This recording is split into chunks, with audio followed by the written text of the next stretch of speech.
Welcome. It has just gone 7 p.m. Eastern Standard Time, Thursday, the 8th of February, and you are watching episode 122 of Regional Wrap.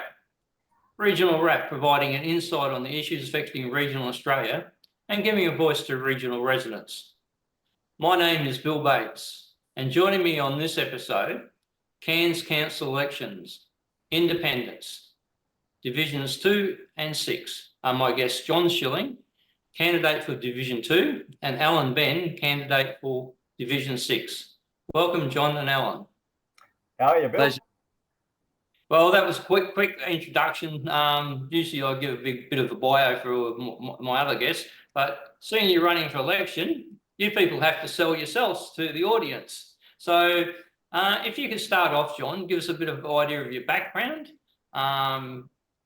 what your campaign is on in regards to your particular area and the points that you're trying to get across for the constituents in your division, and Cairns in general for the bigger picture with working with the other members of the council, what you want to deliver.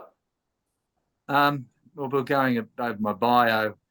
I guess I was born in Bowen quite a long time ago.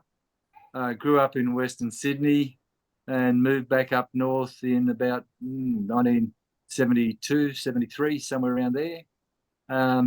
Was in Bowen for a little while, moved up to the Tablelands, was there from the mid-70s, came down to Cairns in about 79. And what's your message for the people in your constituents? What do you see as the issues in your constituency that you want improved? Look, Bill, it's a whole lot of stuff that I want there, but principally, when I left council at the 2020 election, we had a heap of funding in place for the Edmonton pool. So right at the top of the thing here is to get that pool project back into the Capital Works program, because not only did they take the funding and spend it down the Esplanade, they took it out of the Capital Works program altogether. That means there's no funding being set aside to reinstate the pool.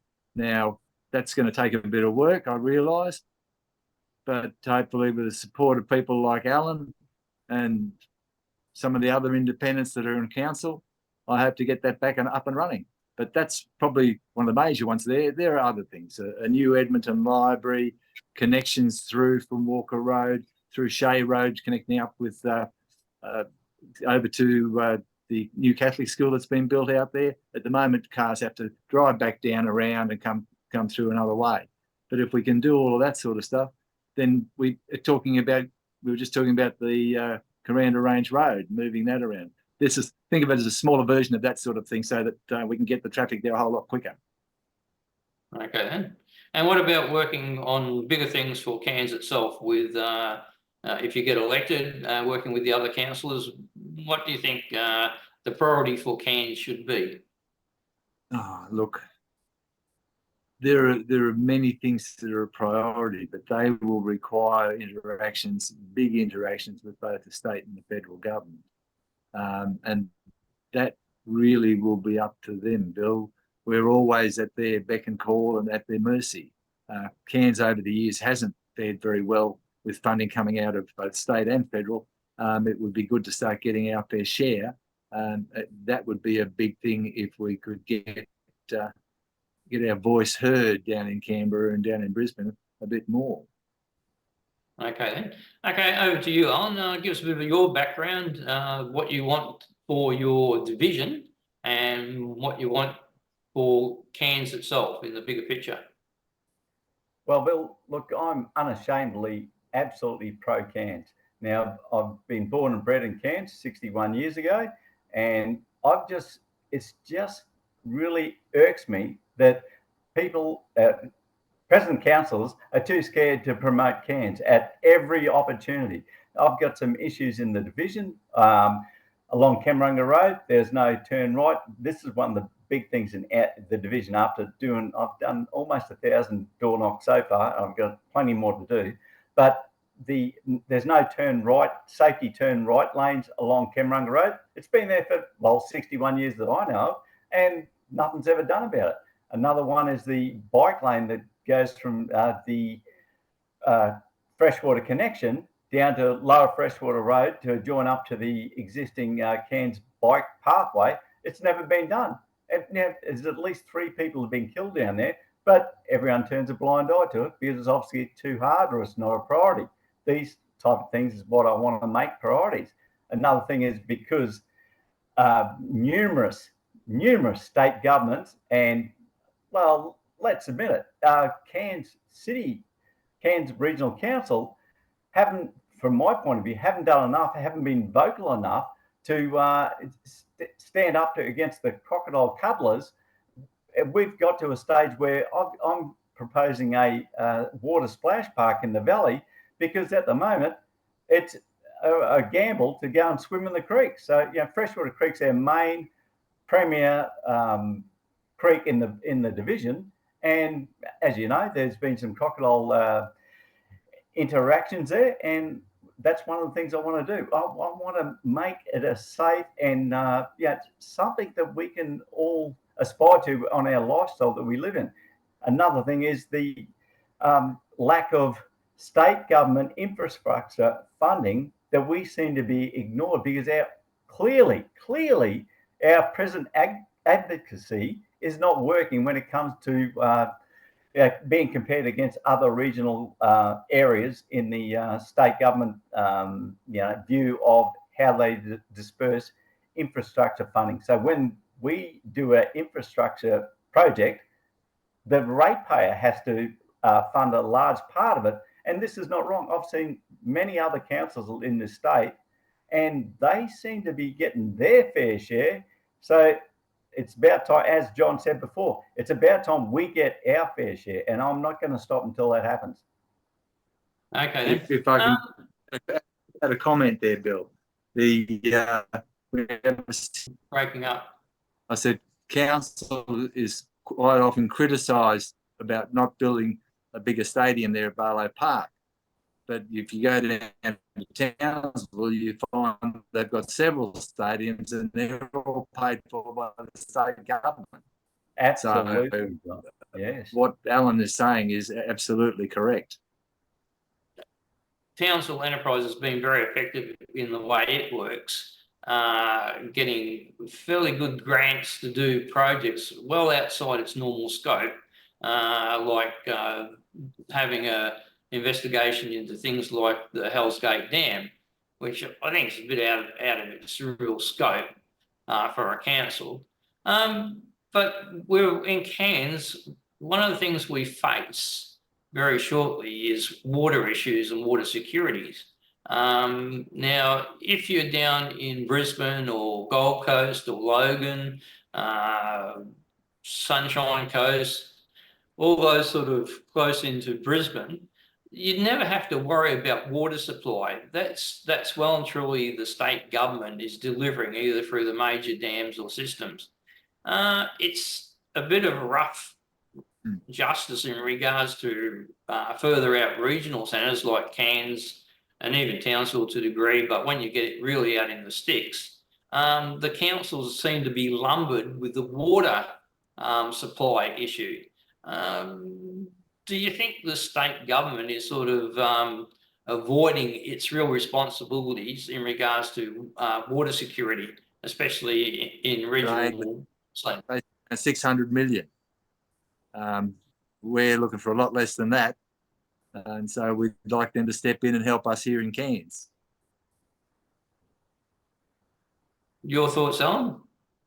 Look, absolutely support what John says, but what I just can't understand how the Cairns Regional Council, they've committed to a $500 million water security initiative, which is going to be it's going to be not fit for purpose within 10 years. Are we completely crazy? I just can't understand why. And we haven't even funded that $500 million. We've only got half the funding. And apparently we're going to rely on Anthony Albanese, who is apparently a man of his word. I would never take that chance.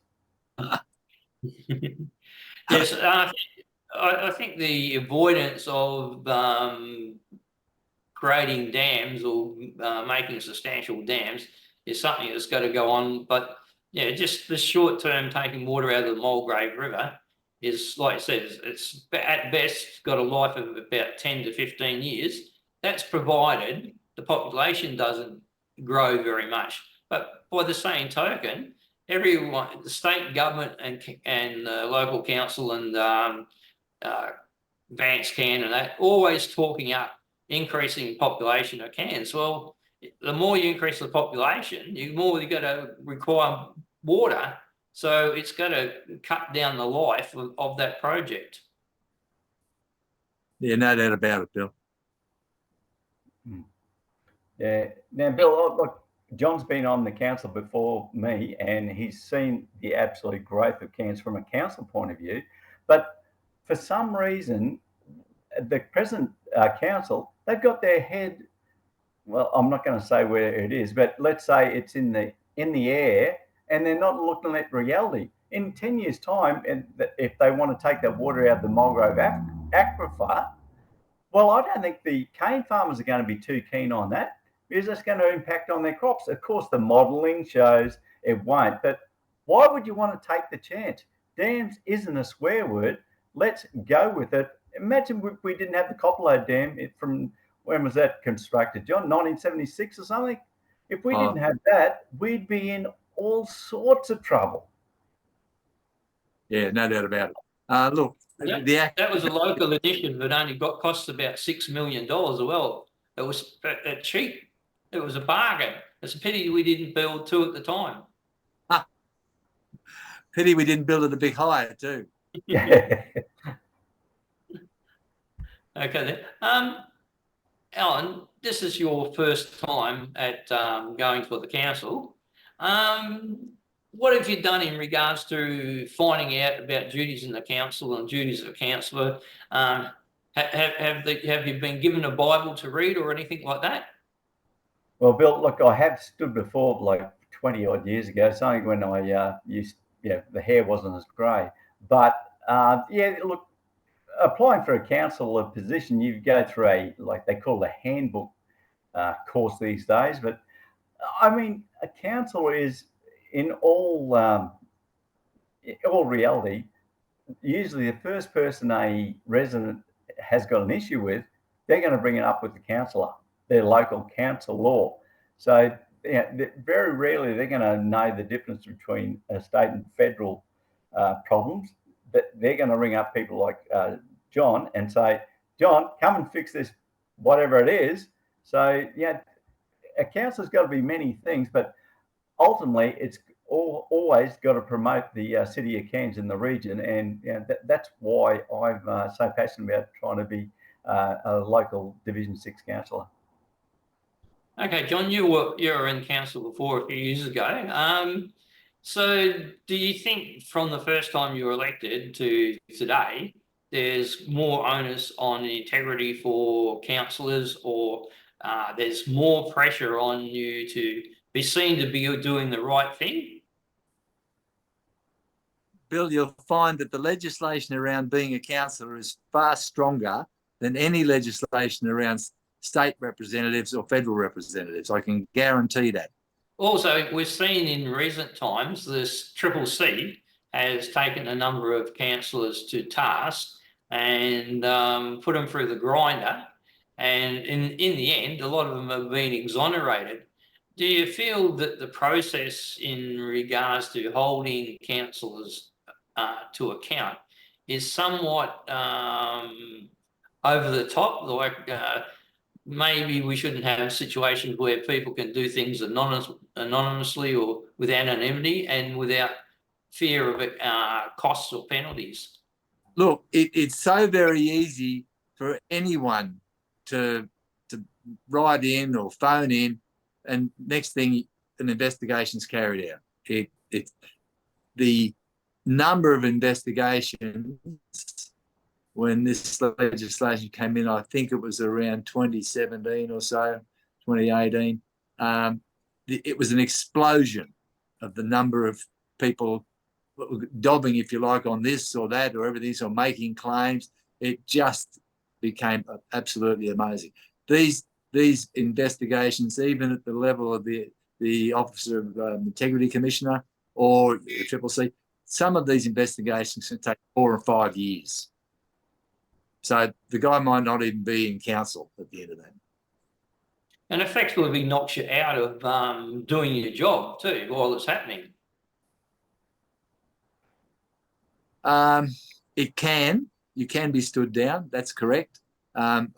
Look, I remember the head of the local government authority. He made the comment when the Triple C started investigating Logan and they started investigating Ipswich, wasn't it? Now, at the end of the day, one man up staying in jail. That was the mayor of Ipswich, Mr. Pizzali. The second person was put in jail and went to appeal and was let out again, right? But you destroy a person's life. The people down in Logan were all stood down, and yet when it finally went to court, the court case collapsed. It was ludicrous. The head of the Triple C, he did resign, and as he should. It was a terrible situation. It makes you wonder whether it's worthwhile running for council. But I'd just like to bring up a news story that was in the Cairns Post, and I'll just show the screen. This is from the Post the other day, and it comes up in regards to nine things that the leaders of the community want the council to sort of address. And I'll just run through them. Law and order, housing availability, disaster management and recovery. Sorry, management. Cost of living, activation of the CBD, planning and connectivity, transparency and overreach. So of those sort of issues, how much has the council actually got to control over? Because I don't see the council having very much influence on the cost of living, other than if you can just turn the rates down or something like that, or cut your fees or whatever.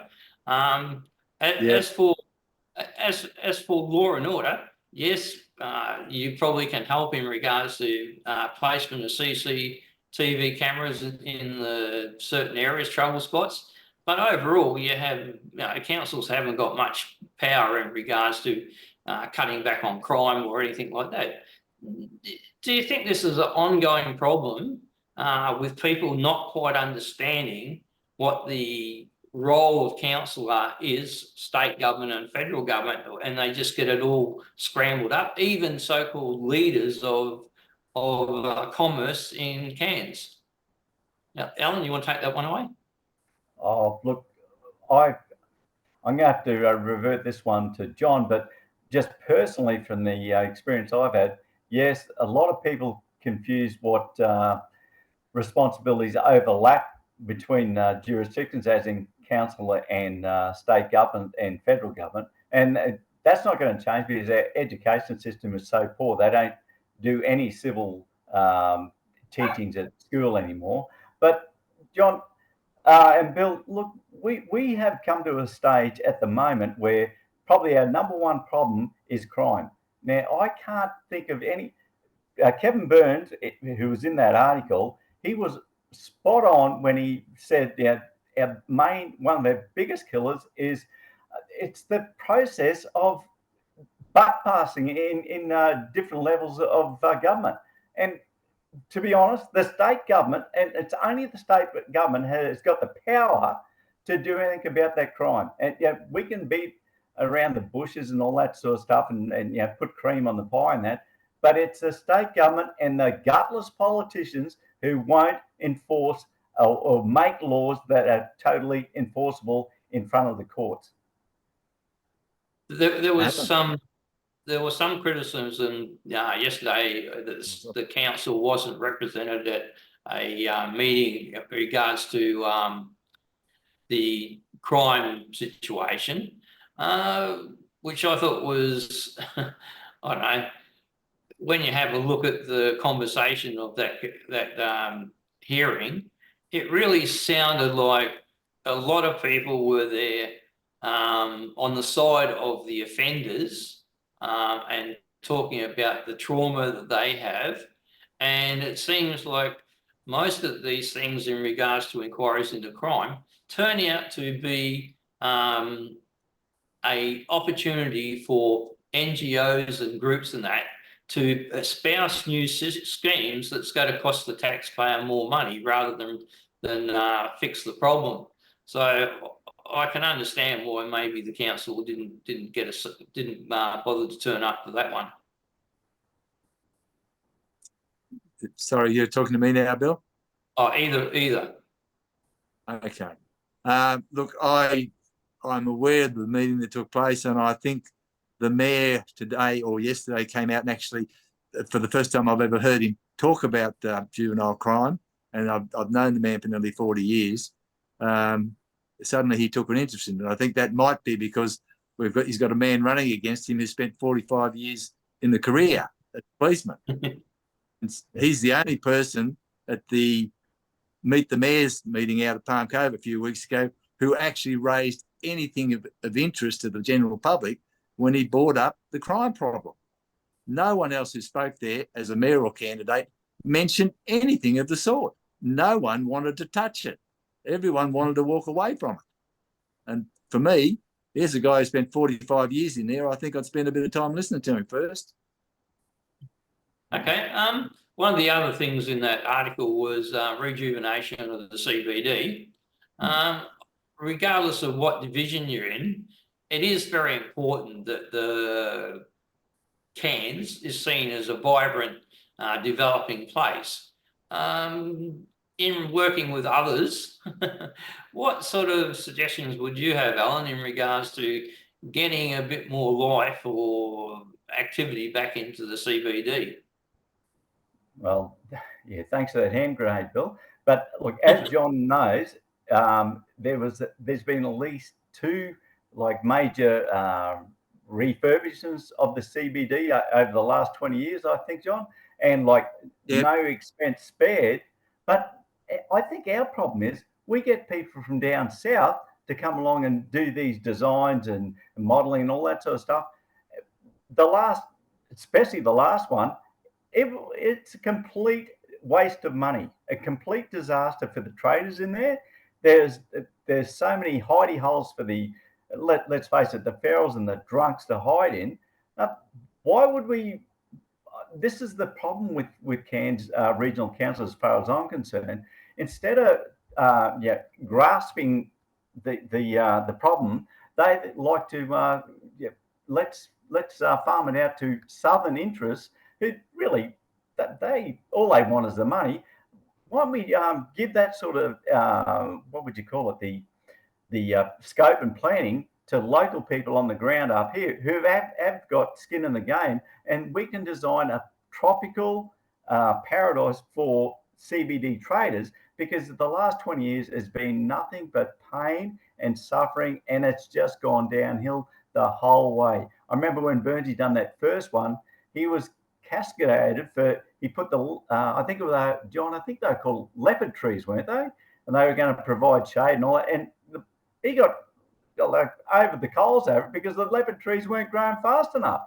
But yeah, the idea behind it was great, but we've just keep putting band-aids on that CBD. Councillors of the last few years, they must walk around with blinkers on, because everyone in the city, when they go to the CBD, they can see the problems, but no one seems to want to fix them.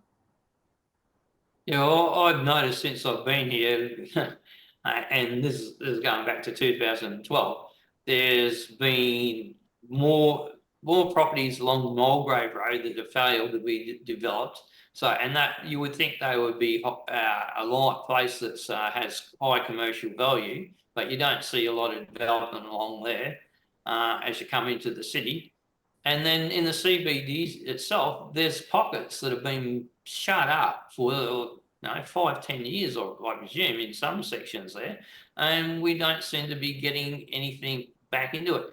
But my sort of feeling on it is, I used to travel up to Sydney when I was an apprentice, and always you went to certain places and there was a hive of activity, but to get out of the way, you used to go to Parramatta, and it was a bit quieter and it was a bit cheaper.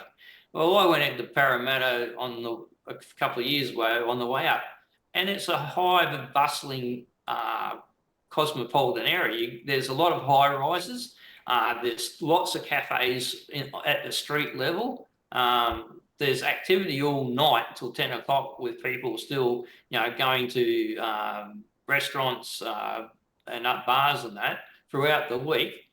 We really need to get some good, reasonable price accommodation, permanent accommodation in the city. So you've got a core of people that live in the city that can support it. In the city, the problem is you've got to make it stack out, and no one's been able to do it. Mr. Coe has that block. Mr. Coe has that block of land there on Spence Street, the old railway land, and he hasn't been able to make that development stack up for the best part of 10 years at least, Bill. Not at all.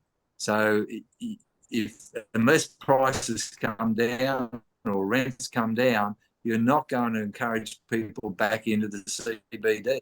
Okay, I mean, we do. There's a big problem with availability of housing and accommodation. Do you think, well, the council can't do anything directly? Do you think it's doing enough in regards to town planning and sort of making land available so people can get on and build, or maybe they're allowing buildings to be built in the wrong place? Look, Bill, John's going to know this better than me. From my point of view, the town planning department is anything but a town planning department at the moment. We need a complete shakedown of that. Look, I don't even mind subcontracting it out, because it is not. It's in a permanent go slow. I was talking to one of the people I door knocked on, and he's got 5 acres in Red Lynch, and it's taken him 18 months to get a subdivision approval for it. Now, there was a couple of complications. I agree with that. But 18 months? Now, people, they've got millions of dollars invested, and it takes so long to get anything done. I'm sure John, like being a builder, he would know these problems. And I don't know, we need a total clean out of that as far as I'm concerned. Yeah, the other thing is too, sometimes that concerns me, where we're going to build some places is on floodplains or river deltas or places that I doubt you would be able to get insurance, or have very difficult to get insurance once the places were built, or it'd be bloody very expensive. Yeah, well, what are we going to do with the Barron Delta, Bill? Like, we've got to have some long-term strategic vision on what we're going to do with that, because eventually, I know it's been spoken about for a long time, the mill is going to close, and we're going to have a lot of cane land that's out there. I think there's, on the other side of the Barron River, there's about 50,000 tonnes of sugar cane that has to be brought across the Barron River each year for the mill. So that's a lot of land. What are we going to do with all that land? We've got to put in place some long-term goals, but this is the problem we've got. There is no long-term vision. I don't know, John might have a better idea on that, because he's had a little bit to do with council, but I haven't seen any long-term vision for the Barron Delta. Well, okay, over to you, John, in regards to building. Do you think we're sort of letting things go a little bit in regards to, if you go out to Machen's Beach and Holloway's Beach, we go off the highway and you usually drop down a couple of metres to a level that sort of, there's cane fields and that, and it's got to always be subject to flooding. Where do we draw the line, or how do we draw up standards to be able to develop it safely and effectively? Bill, the problems you're seeing there historical. The beaches were basically people where people had the beach house or the fishing shack or something like that, and really there were no rules about when they were built. So the roads that were originally went in, and then the roads that came later, you had one in 50-year flood. So we have a 100-year flood level these days that we work to. So the legislation has changed, but pre-existing stuff is still there. I can remember back in the late 70s where we had big floods out through there. Now, I was living on the tablelands at the time, but I came down here in 79. Everyone knew about the big floods. The same floods you've just seen, they occurred back then. I was talking to a chap who lives just down past Edmonton. He said he remembers it happening again in 67. So this isn't new.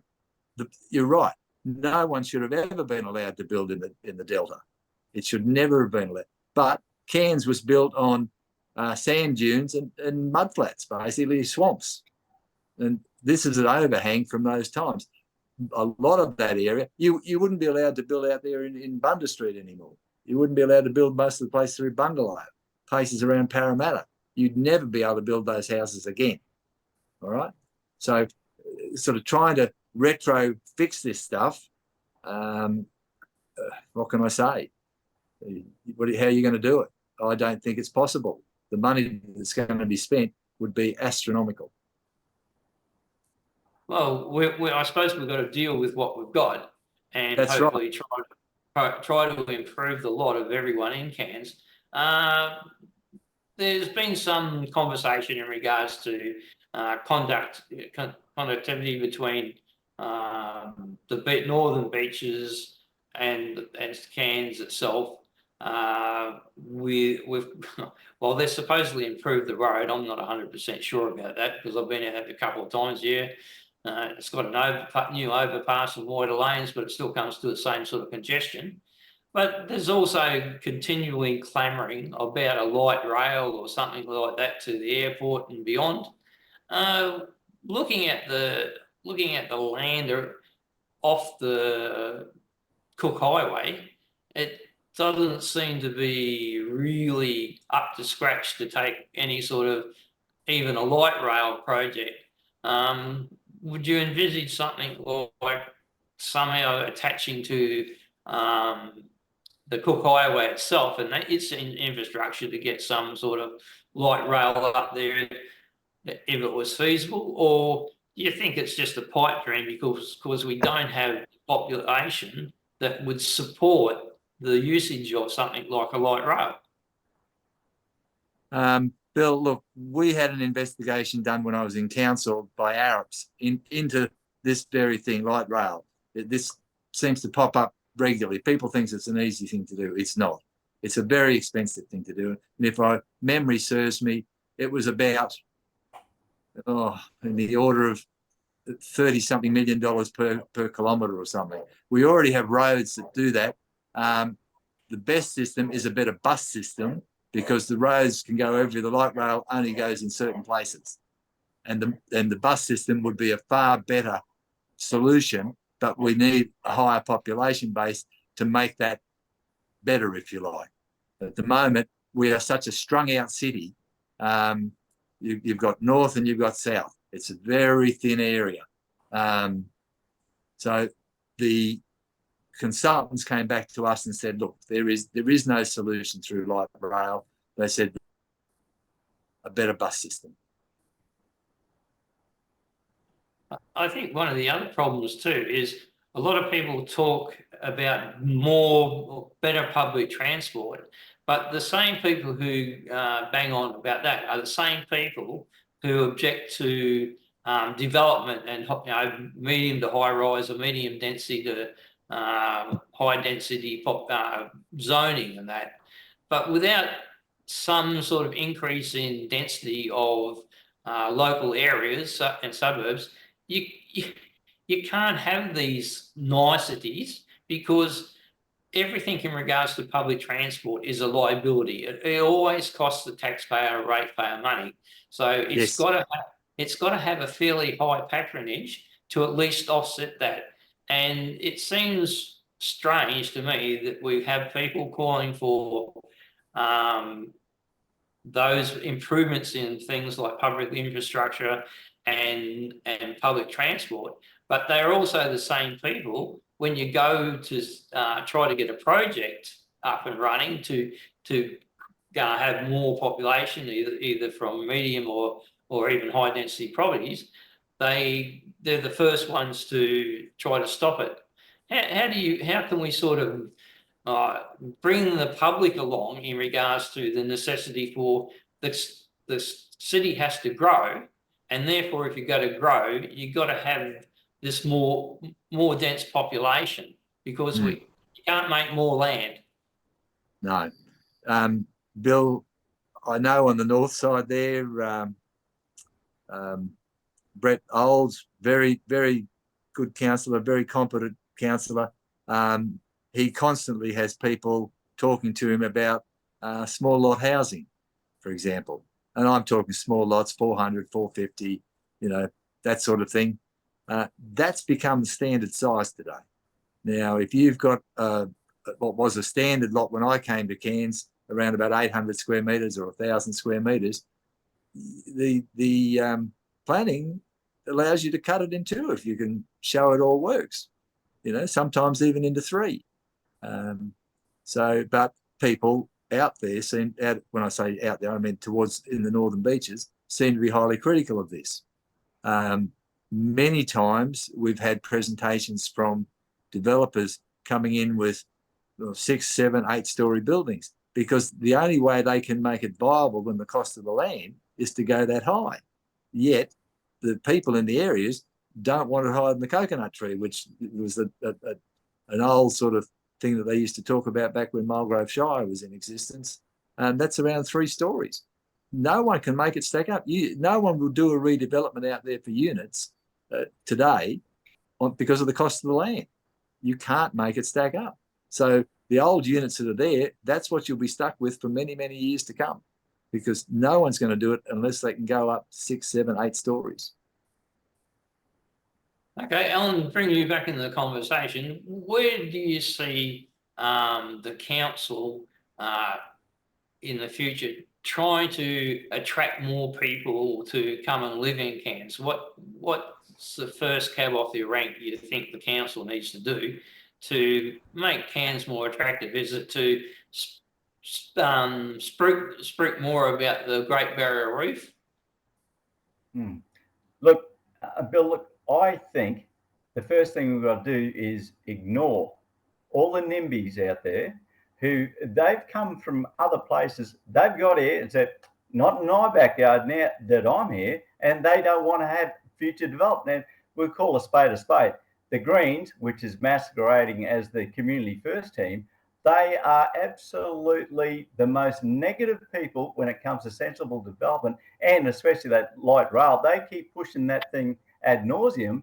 It just doesn't stack up. As John said, it will never stack up because Cairns is a linear city, and it's only got, we're just about full on the northern beaches. Now, I know there's a couple of developments to go, but if people want to live in Cairns, we've got to accommodate them. And if that means going a little bit smaller, yeah, I know we've got a new town, I think it's next year, John, isn't it, that the new town plan is going to be discussed. Yeah, that's going to be one of the most important things coming to Cairns in the to guide them into the future, because I've lived here all my life, and I can understand why other people want to live here. But there's this a very small element out there who are so anti-development, and development's not a swear word.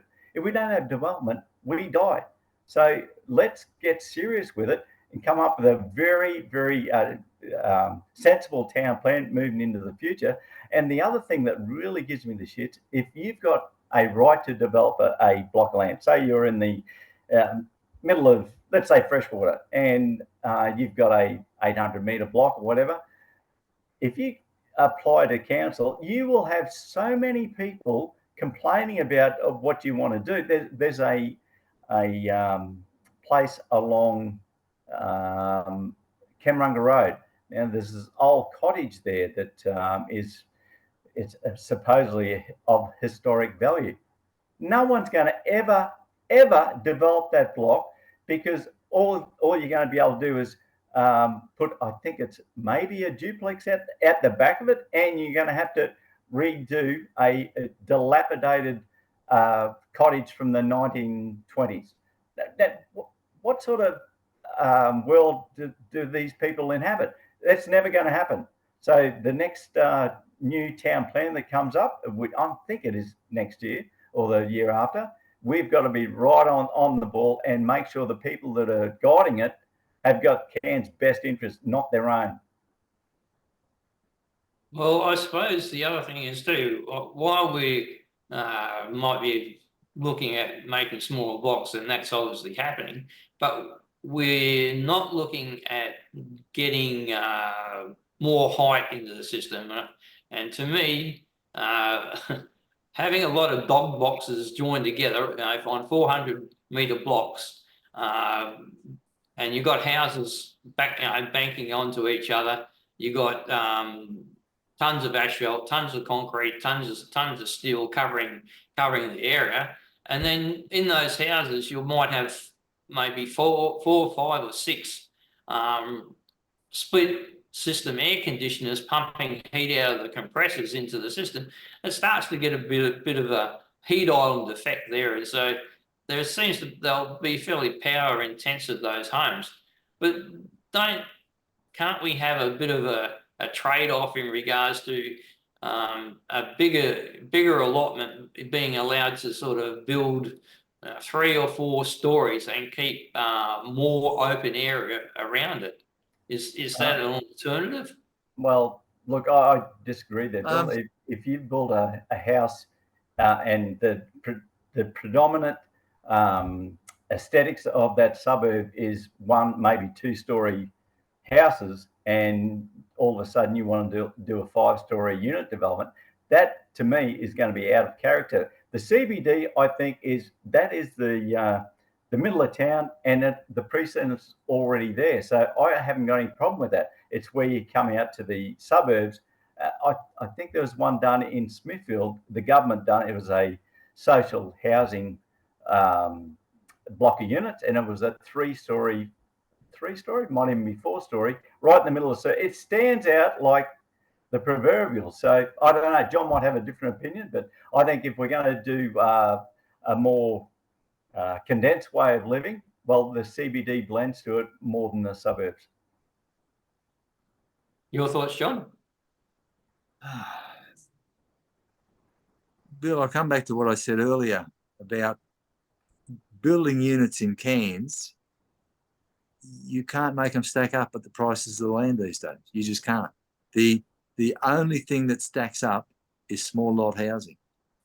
Seriously. And no one's going to build anything else but until prices come down, and they're not going to come down. Prices.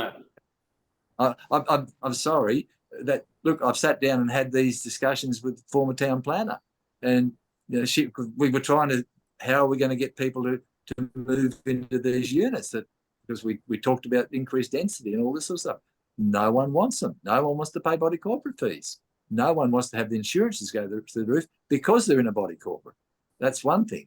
Body corporates get caned by the insurance company, I can tell you. And yet I would be surprised that any unit blocks that I've ever seen have ever suffered much cyclone damage at all. But it seems like they're picked off because it's a requirement of a body corporate. It must be insured. So if you must take an insurance, like the insurance company say, boy, have we got you tied up there, you know? Well, that looks like... No, but the cost of the land mitigates against units. It does. It's just a fact. Small lot housing, you can go and buy an existing house if you've got a bit of room around it, or you've got a good designer. I was sitting there looking at a design today. The chap has a home out Trinity Beach Way.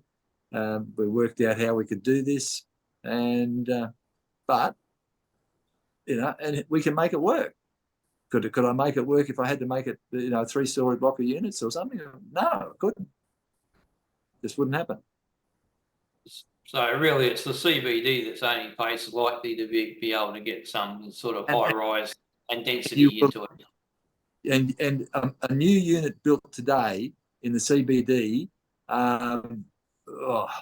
look, I'd have to say you wouldn't be able to purchase a unit in it under $1 million, you wouldn't be able to probably purchase it under 1.2 or 1.5. You just wouldn't. That's the sort of money. There's not a lot of buyers in that field. And that's the issue. The bulk of the housing we need to have is to house people. And much as I hate to say it, the average house price now in Cairns is probably over $500,000. And I'm pretty sure it is. Yeah. That's a lot better than going down to Brisbane, where it's around $1 million. If you go to Sydney, it's about $1.5 million. Rapidly, you know. Yeah, we're definitely in a dilemma. We are. That's the situation. For young people to get into these homes, and it used to be that a unit was somewhere you might buy and live in that for a couple of years until you got some equity. You built that up, and then you bought a block of land, and you could put a house on it. Bill, my life up in Cairns has been around building, first homes basically for people. I've done this for 30, nearly 40 years now. You can't do those homes anymore. I remember when Johnny Howard, this is only 20 years ago, a bit over 20 years ago now, he's throwing $14,000 at people back in 1901, 1902, around there. And we could buy a block of land down Edmonton Way for $35,000, $40,000. We could build a house for 60. So for $100,000, we could put you in a house and land package. Now, at that point, interest rates were, I don't know, 14, 15%, something like that. So they weren't cheap, but people could still afford to pay that. Today, you can't buy that same thing down at Edmonton for $400,000 at least. Okay, block of land around 250 sort of minimum to build a house now, minimum. So there's 450,000. So that house that was 100,000, 22 years ago is going to be up there. Mind you, it's a better house. It's a 4-bedroom house now with 2 bathrooms. Back when we were building them at that lower price, they were only 3 bedrooms, 1 bathroom. But that's not the market anymore. You can't sell that house anymore. No one wants to buy it. Our kids don't want to buy them. No, they want all bells and whistles straight away. Bill, they're not prepared to start at the bottom and maybe put a patio on and a bit of extension here and live in that for 4 or 5 or 6 or even 10 years till they've got a nest egg and then go from there. That's not what they buy today. So we've basically spoiled our kids. They want what mum and dad have got now. Okay, then. Just going back to you, Alan, in regards to your local area, you experienced a bit of flooding of the Barron, and it lapped up to your back gate, sort of thing. But the usual problems occur along Parramunga Road and the pass over to Redlinch. Do you think there's got to be a long-term solution for that carriageway to make it sort of more weatherproof in the long run? Well, it's pretty obvious what we got isn't working. So I know there's plans. There's always plans, and John knows this perfectly. There's always plans for something, but it's always down the road, not in this budget. So those roads you talk about, Bill, they're state government roads. Okay, they're state and federally funded. We need them. We need an extra bridge across the Barron. I can't see the money ever coming for that while I'm standing around here. But like our city council roads, like Corunda Creek. Now, with the council, I think it was in John's time, they installed a multi-million-dollar siren system for in case the Copperload Dam ever breaks. Okay, a multi-million-dollar siren system. They didn't upgrade Corunda Creek. Every time we get a decent fall, the people up there that the siren system's supposed to help, they can't get across the river. So across the Corunda Creek. So what's the point of even doing it? Why? There's nowhere to go. Little things like that. They're no-brainers. Fix up your basics first, like a foundation on a house. Do the hard stuff first, and then worry about the bells and whistles. As John said, with the three and 1 bedroom houses, start from the base and move up. And this is what I feel has been lacking in Division 6 for a long time.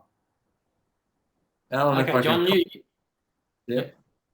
just commenting on that. And I'm trying to go back in my memory now because we were presented with the risk analysis on the failure of Copperlow Dam, and it was like a 1 in 14 million year thing. They're keeping you safe, John. Yeah. But to put in this particular plan, as you say, all the sirens and everything that go off out there.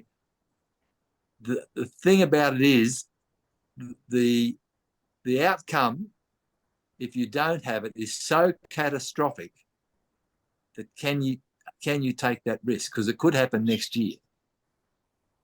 So it could happen in a million years. Yes. 1 in 14 million years or something. Yeah, It was that's right.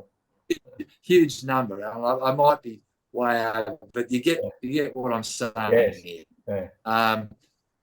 It's look, the big rock wall at Machin's Beach that we put in, the previous rock wall had collapsed.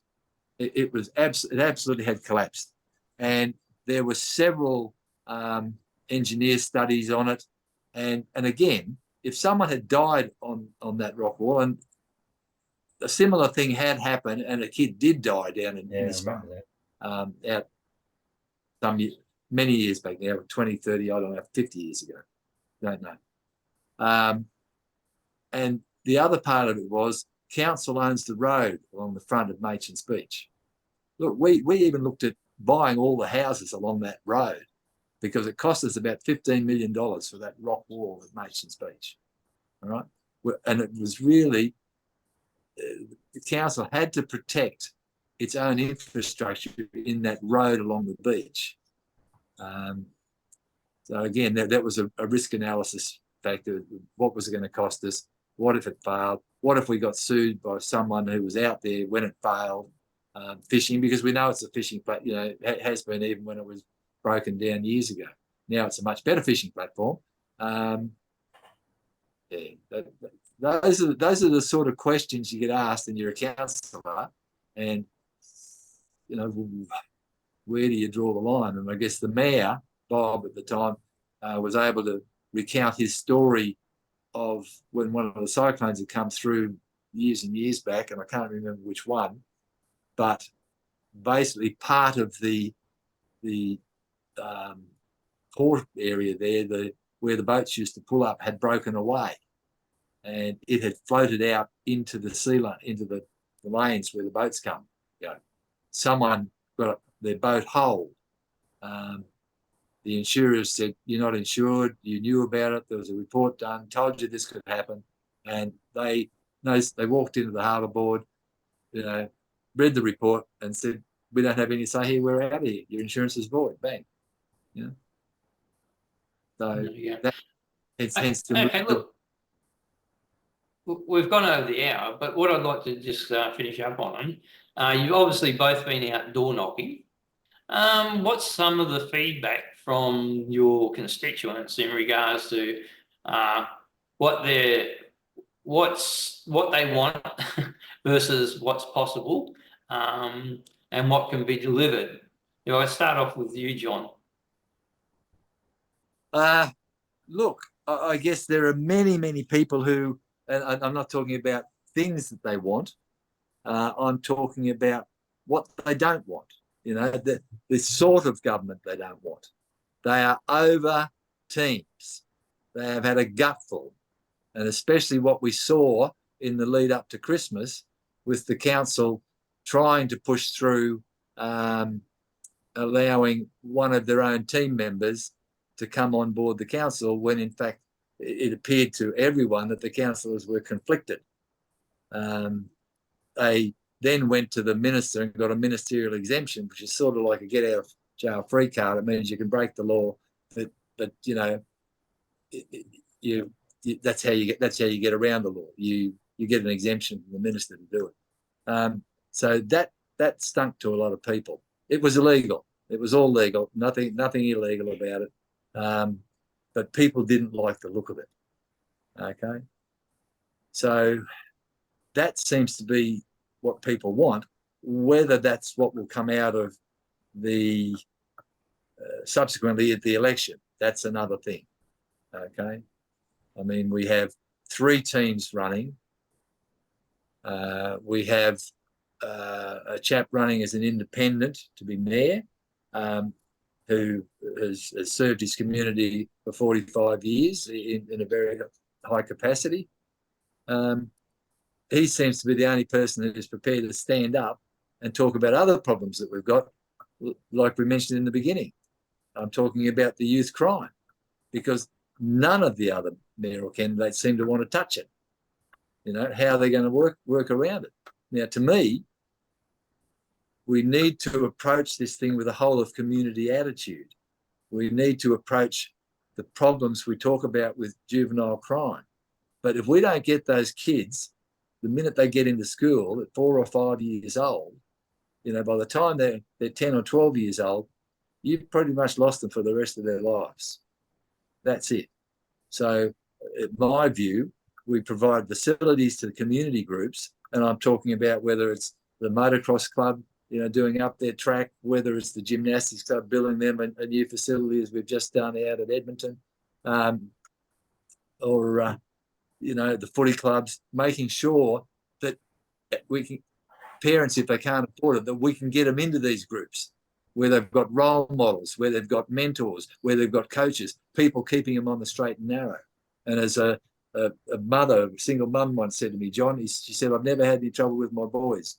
But she said they train at football 3 afternoons a week, and they train so hard. When they get home, all they do is sleep. They don't want to go out anywhere. And I've had no problem. I'm just saying that's the sort of thing. But if the parents aren't able to look after them, we need to have other people in the community, and we have those people. We have the coaches, we have the linesmen, we have all the volunteer people around there. With those people there, and you only have to go out, and I'll use Comets as an example down the south side there. You know, the number of volunteers that make that club work, or go to motocross and see, as I did before Christmas, and see all the granddads and mums and aunties and uncles who are there making sure these kids are looked after, making sure that they're not getting into trouble. If those 200 or 300 motorbikes that were riding around their track were out there in the cane fields or in our parks, you'd hear some noise coming from the community. Yes, I think there's the local sporting clubs and volunteers are very underrated and underappreciated by governments of all levels. It's All sort of levels. and I think the investment in sporting clubs and that sort of making it more affordable. I have heard some issues in regards to some parents sort of pointing out just to be in the netball club can cost you up to $300 in bits and pieces and fees and insurance and all those bits that go with it. We probably do. Go and play hockey. It was about $1,500 a year, Yeah. 10 years.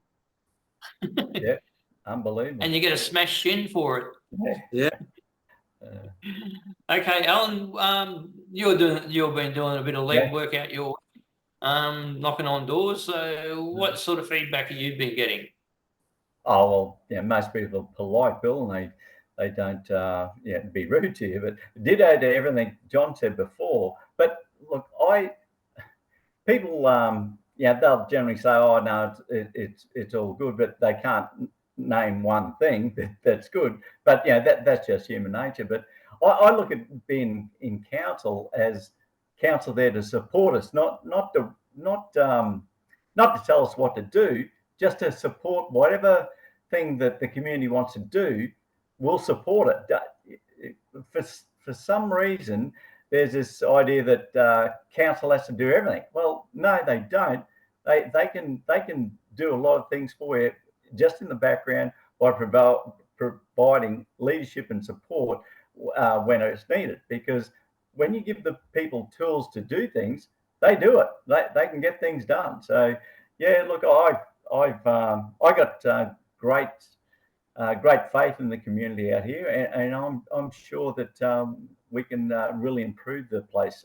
If we're given the tools to do it. Bill, can Yep. Bill, if I can just butt in, if I can tell you a little story. and I'll use the motocross club as the example again, right? Some years back, I got approached by these guys, and basically they were scared that their club was going to fold, and the track wasn't long enough to get enough people through it, and to have big days or bring other clubs in and have competitions, that sort of stuff. And I thought, well, the community aren't going to like it. A few hundred of these riders finish up this, if they don't have someone to come and ride. And I went back to our sport and rec team at council and said, look, have we got any money in our sport and rec budget? Can you find some? And we got together about 100,000 out of little pockets here and there and bits and pieces. I knew a bloke who had a heap of fill, and we completely rebuilt their track with 100,000, a bit of fill, a whole heap of volunteers, their own members who had machines and trucks and everything else. And we extended that track. And look, that's the difference. That's community. That's everyone getting together. That's getting out. We just helped them a bit. But these people got $300,000 worth of value for that $100,000 that council tipped in. That's the sort of thing we need to look for. That's the sort of stuff we should be doing. I suppose that's community. Absolutely, Bill. Okay, gentlemen, we'll leave it there. I'd like to thank you for your time tonight. It's much appreciated. If you just stay on the line, I'll introduce my show next week, and we'll have a little chat. Yep. Thank you. If you enjoyed the show, please like, share, and subscribe to our Facebook page, and subscribe to our YouTube channel. Next Wednesday, we'll be back with our normal Wednesday show, and I'll have Dr. Damien Cook, and we'll be talking about returning some of the water back to the land, so not only the farmers can benefit with high productivity, but nature can get a bit of a helping hand up on the same land. So please join me again next week with Dr. Damien Cook. Thank you.